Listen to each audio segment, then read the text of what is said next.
A powerful black CEO asked a simple question on a flight. Why was I skipped?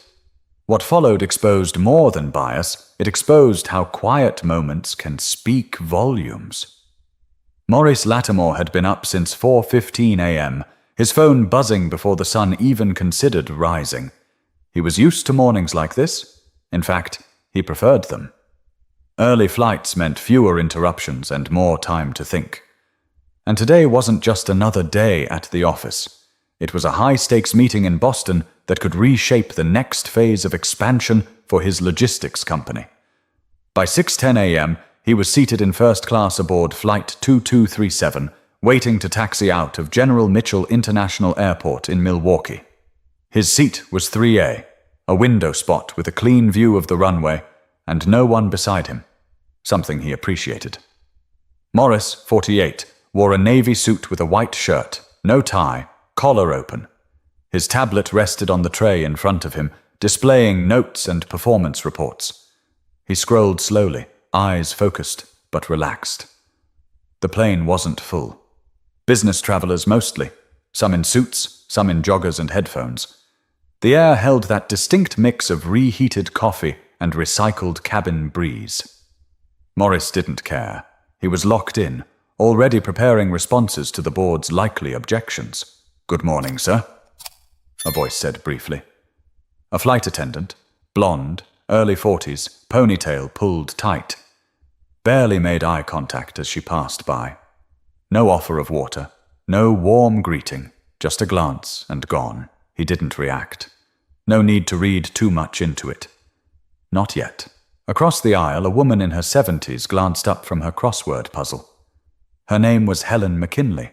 No one on that flight knew she had once served as a federal judge in St. Paul for over 2 decades.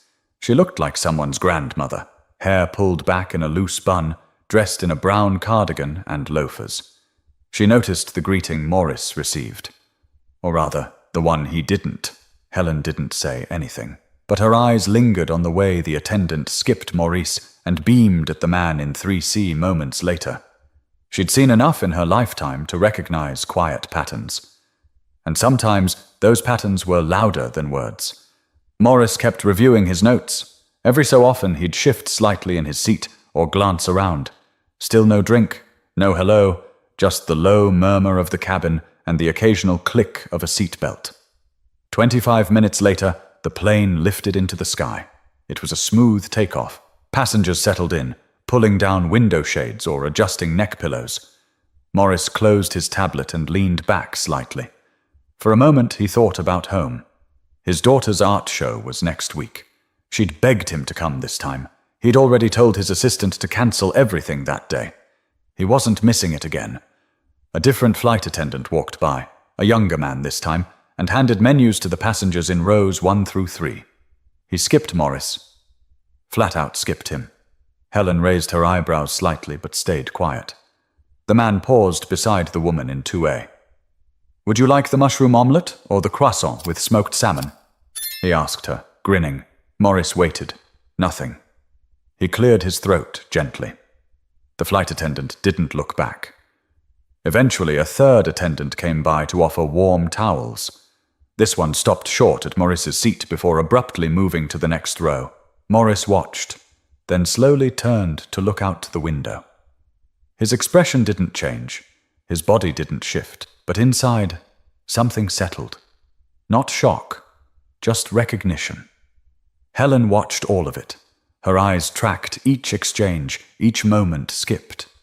She slowly reached for her phone and lowered it discreetly into her lap, camera facing upward.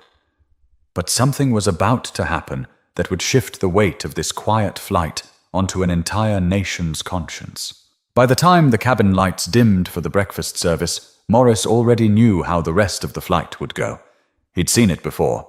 Not this exact situation, but the rhythm of being quietly brushed aside in spaces where people didn't expect to see someone like him. He wasn't dramatic. He wasn't confrontational. He had too much to lose for that. But he also wasn't naive. He kept his face neutral as the trays began to roll out. The familiar click of plastic latches and metal carts echoed down the aisle. Aromas of reheated eggs, buttered croissants, and hot coffee filled the cabin. People perked up. Laptops went away. Conversations quieted. Maurice glanced across the aisle. Helen had tucked her phone out of view and now watched the crew like she was reading a case file. Calm, focused, nothing obvious, just taking mental notes. The lead attendant, the same woman from earlier, began distributing the meals. Row 1, both sides.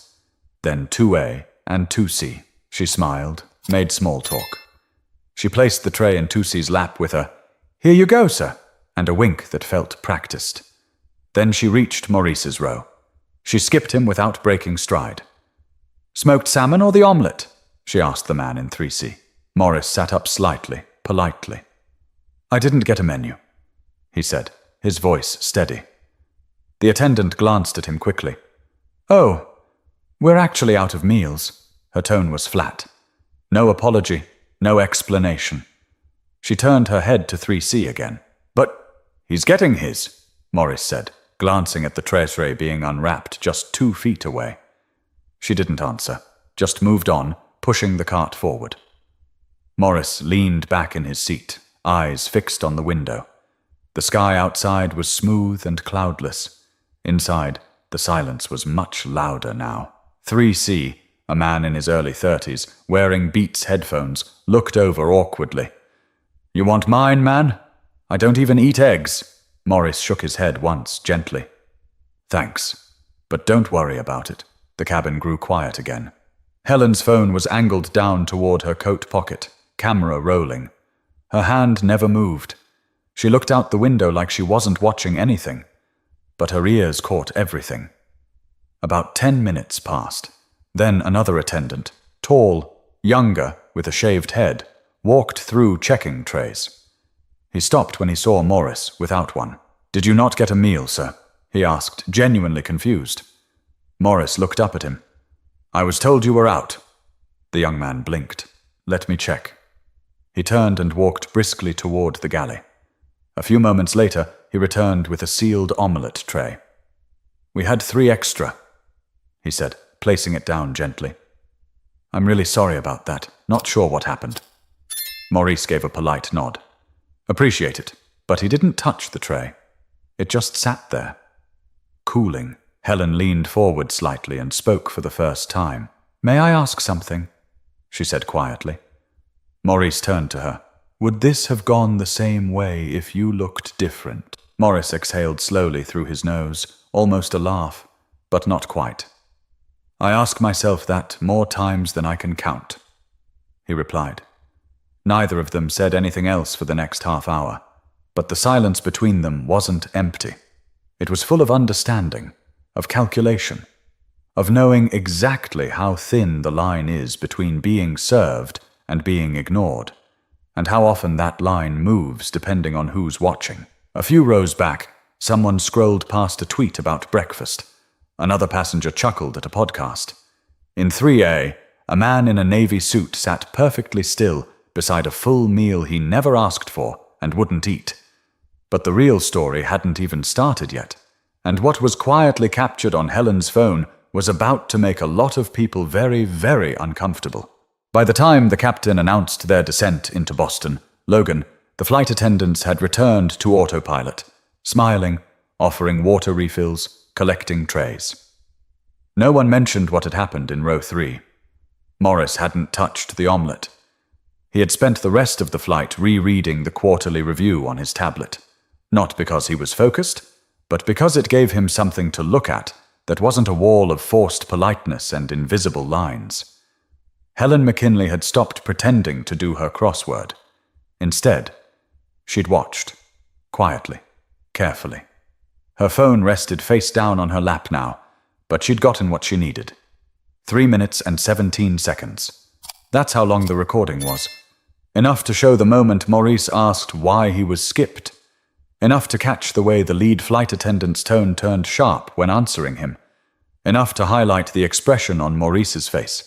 Composed, but heavy. She didn't know if she was going to use it. She hadn't decided. But she knew one thing. If she didn't capture it, no one would believe it had happened at all. As the plane taxied toward the gate, passengers began stirring, stretching, checking phones, adjusting coats. The energy shifted. People moved on. Maurice stayed seated, eyes forward, waiting for the doors to open. His posture was straight, hands folded. He didn't look angry. Just done. The first-class cabin emptied fast. Business travelers were in a rush. Meetings to get to, calls to return. Maurice stood, took his briefcase from the overhead bin, and gave a quick nod to Helen. "Have a good day," he said. "You too," she replied. Then added, "Don't let this slide." Maurice paused, looked at her. "I won't," he said. Outside the gate, he moved with purpose but without hurry. The terminal was buzzing with morning movement, gate changes, announcements, luggage wheels dragging across tile. He found a quiet spot near a phone charging station and opened his laptop. 15 minutes later, he filed a formal complaint through the airline's digital portal. It was methodical, not angry, just a clear summary of events. He didn't exaggerate, didn't speculate. He listed the flight number, the time, the names he remembered from the crew's badges, and a direct quote from the attendant who'd told him, "We're out." He clicked submit, and that could have been the end of it. But Helen had other plans. She sat on a bench in the terminal, sipping from a travel mug, debating her next move. She hadn't touched social media in weeks, but something about the moment, it sat heavy on her. She pulled out her phone, trimmed the video, and typed.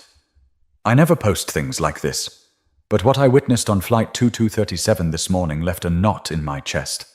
A black man in first class was flat out skipped during meal service. When he asked, he was told meals were out, while the man next to him was eating. I filmed it. Watch for yourself," she posted the video. By the time her Uber reached her daughter's house in Cambridge, the clip had been shared nearly 1,000 times. 3 hours later, it hit 20,000. And just before noon, someone from a major news outlet picked it up. They didn't even call her first, just ran the story with a blurred still of Maurice's face, and the headline, "Airline staff allegedly deny first-class meal to black CEO." That word, allegedly, sat wrong with her. She had the proof. She'd lived it. Maurice, meanwhile, was already in the conference room at the Seaport District, presenting to executives who had no idea his morning began with a quiet act of disrespect. He kept his tone measured, his slides tight. He didn't bring up the flight. Not yet. But when his assistant leaned over and whispered, "You're going viral on Twitter," he blinked. Once. No reaction. Later in the restroom, he watched the clip with the volume off. His jaw didn't move, but his eyes told a different story. But silence only works until the world hears something it can't ignore. And the world was now watching. By 2:45 p.m., the story had already spread beyond Twitter. Local news stations in Boston ran it as a midday segment. "Business traveler claims racial bias on flight," the anchor said, voice smooth, almost indifferent. The clip played in the corner of the screen. They kept Maurice's name out of it, probably because he hadn't said a word yet. But anyone who recognized him from the logistics world knew exactly who he was. Within the hour, his name was trending. Helen sat in her daughter's kitchen, phone lighting up every few seconds. A friend from her law school days texted, "Is this real?" Another wrote, "Why did you post this?" The one that stuck with her most simply said, "Thank you." She didn't answer any of them. She just sat with it. Her daughter, Natalie, peeked in. "Mom, is this going to become a thing?" Helen didn't look up. It already is. Meanwhile, on the 22nd floor of a glass tower in Boston's financial district, Maurice sat through the rest of the board meeting like nothing had happened. He answered questions, challenged projections, smiled when necessary. But every time he checked his phone, there were more notifications. Some of the tweets were supportive. "The calm in his face is louder than any outburst. Grace under pressure. It's the silence that speaks volumes. This is why representation matters." Others weren't so kind. "There's always a camera when someone wants to play victim." Maybe it was just a mistake. Not everything is about race. Maurice scrolled, expression flat. He wasn't surprised. Not at the comments, not at the speed, not even at the people now tagging the airline, demanding answers. Back at corporate headquarters in Dallas, the airline's communications team was already scrambling. The head of PR, Melissa Granger, stood at the center of a crowded conference room, holding her phone in one hand and a notepad in the other. "We need a holding statement within the hour," she said. "Do we confirm the crew's been identified?" someone asked. "We're still verifying names." "Should we contact the passenger?" Melissa shook her head. "Not until we know what our legal team says. For now, we acknowledge the incident and commit to a review." That's it. And so at 3:12 p.m., the airline posted a short, tight message to all their platforms. "We are aware of a video circulating involving a recent flight and are actively investigating the situation. We do not tolerate discrimination of any kind and are committed to treating every passenger with dignity and respect." It wasn't enough. Comments poured in by the second. "You don't tolerate it? Looks like you did exactly that. This isn't just about a bad crew. This is about who gets believed and who gets ignored. Where's the apology?" By 5 p.m., 3 former employees of the airline had posted anonymously on Reddit, claiming they had experienced or witnessed similar behavior on other flights. One of them wrote, "First-class crew is often quietly trained to manage the section's tone." Translation: favor the regulars, ignore the rest. The story wasn't just Maurice's anymore, it was everyone's. Reporters called the company's media line non-stop. Producers at major networks reached out to Helen through her LinkedIn inbox. One offered to fly her to New York the next morning. She declined. She wasn't looking for attention. She just wanted people to understand that what she'd witnessed wasn't loud or dramatic. It was quiet, subtle, but unmistakable. A microaggression, caught on video, magnified for the world to see. At 6:47 p.m., a woman who had been seated 2 rows behind Maurice posted a reply to the video. "I was on that flight. I saw what happened. I didn't speak up, and I should have. Watching this now makes me sick." That's when things shifted. The pile-on stopped feeling like outrage and started sounding like a reckoning. Because now it wasn't just Maurice. Now it was someone else saying, "Yes, that happened. And I let it. But silence can only shield people for so long, until enough voices break through and force the truth into the light." It wasn't until the following morning that Maurice received the official email from the airline. The subject line read, "Regarding your complaint, Flight 237. He opened it without much thought. The message was short, carefully worded, apologetic in tone, but clinical in structure. "We appreciate you bringing the incident to our attention. After reviewing available materials and speaking with involved parties, we have taken appropriate internal action. The crew members responsible have been removed from active duty, effective immediately. No names, no direct apology, no real admission. But the message was clear enough." He closed the email and pushed his laptop aside. Outside the hotel window, the Boston skyline was beginning to shimmer under a pale morning sun. He had another day of meetings ahead, but for the first time in a long while, he felt the weight of being seen, on a massive, public scale.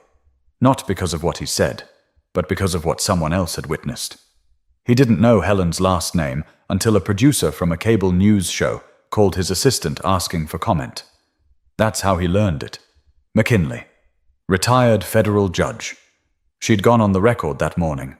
Spoke plainly, no grand statements, just truth. "I didn't know who he was," she'd said on air. "Didn't matter, I knew what I saw." The clip of her interview racked up millions of views in just a few hours. The contrast between her quiet dignity and the airline's cautious response was hard to miss. By noon, the airline issued a new statement. "Following a full internal review, the airline has made the decision to terminate the employment of all staff involved in the incident on Flight 2237. We deeply regret the experience one of our passengers endured and have reached out directly to express our apology." The tone had shifted. Less corporate, more urgent. Still no names, but this time the consequence was clear. Entire crew gone. News headlines followed fast. Entire flight crew fired after bias incident. Passenger speaks out without saying a word. When dignity goes viral, Maurice received dozens of calls that day, from colleagues, partners, even a few board members who admitted, sheepishly, they had seen the video before they knew he was the man in it. "You handled it with grace," one of them said. Maurice just nodded. He didn't feel graceful. He felt exhausted. He hadn't done anything special. He hadn't marched, shouted, or even responded publicly. He'd just sat there and stayed still. And somehow, the whole country was having a conversation about it. At 4:15 p.m., his assistant forwarded him a media request. "Good Morning America would like to have you on for a sit-down." He didn't respond. Instead, he called his daughter. "Did you see the video?"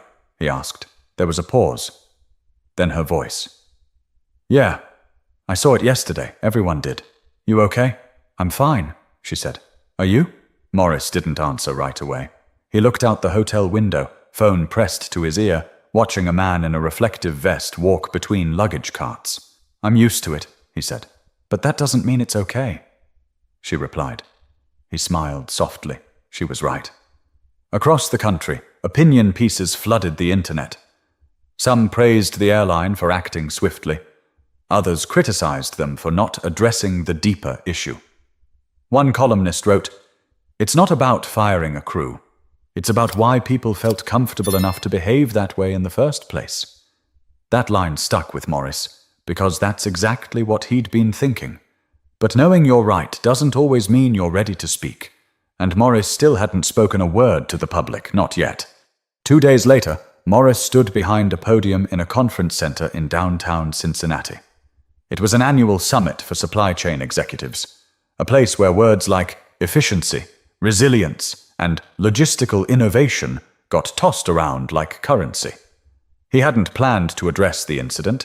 In fact, his keynote was supposed to be about international freight strategy. But the air in the room had shifted. Everyone knew. Everyone had seen the clip. Even those who hadn't shared it still watched it. And now, everyone was waiting to hear what he had to say. Not about trucks or shipping routes, but about that 3-minute moment in row 3. He adjusted the mic.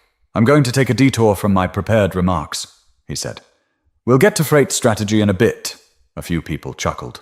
Most sat still. "I've been asked to speak about what happened on that flight, not because I said anything about it, but because people saw it. And I guess now they want to know how I feel." He paused. "Well, I wasn't surprised. That's the truth. I wish I could say I was. But anyone who's had to keep proving they belong in a room they already earned their way into knows exactly what I'm talking about."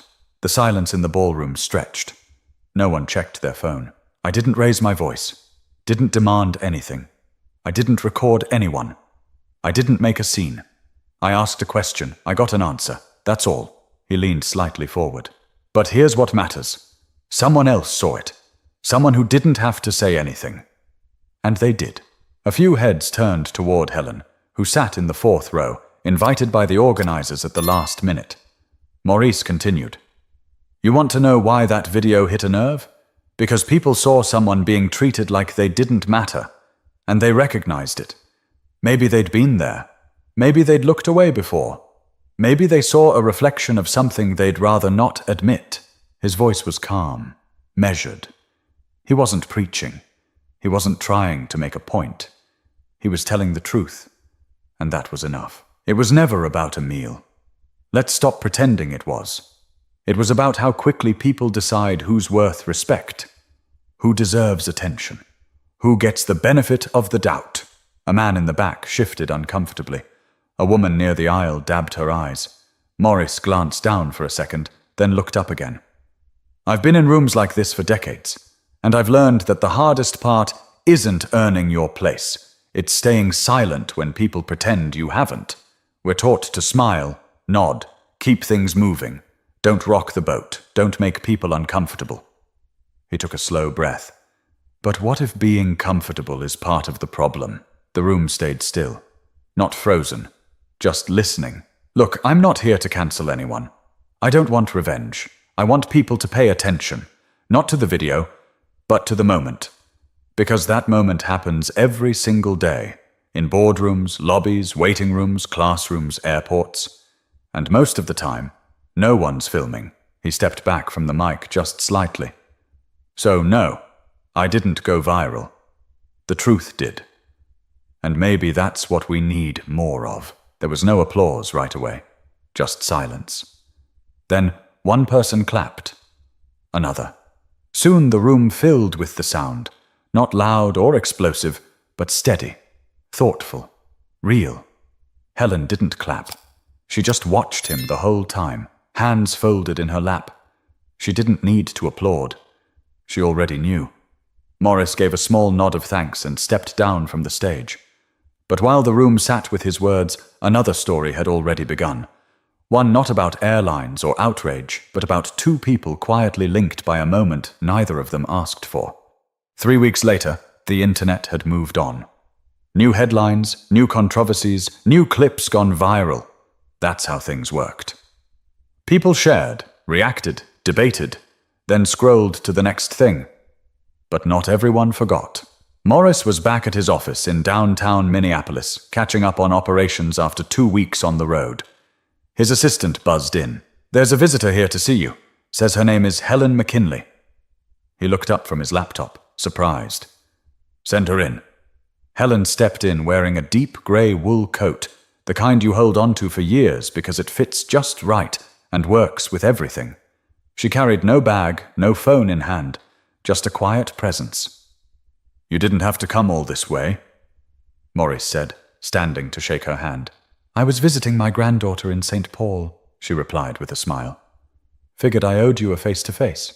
You don't owe me anything." She took the seat across from him. "No, maybe not, but I wanted to see where you worked.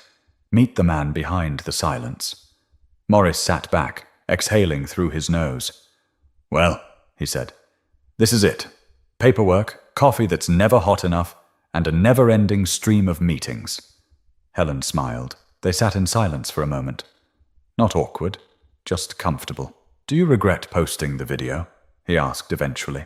She shook her head. "Not for a second." He nodded. "What about you?" she asked. "Do you regret staying quiet?" Maurice didn't answer immediately. "I think silence has its own language," he said. "People assume if you don't react, you're unaffected. But silence can be louder than shouting, especially when people are paying attention." Helen looked down at her hands. "My husband would have liked you," she said softly. "He used to say dignity's the last thing they can't take unless you give it away." Maurice smiled at that. "That's how I was raised too." They spoke a little longer, nothing heavy.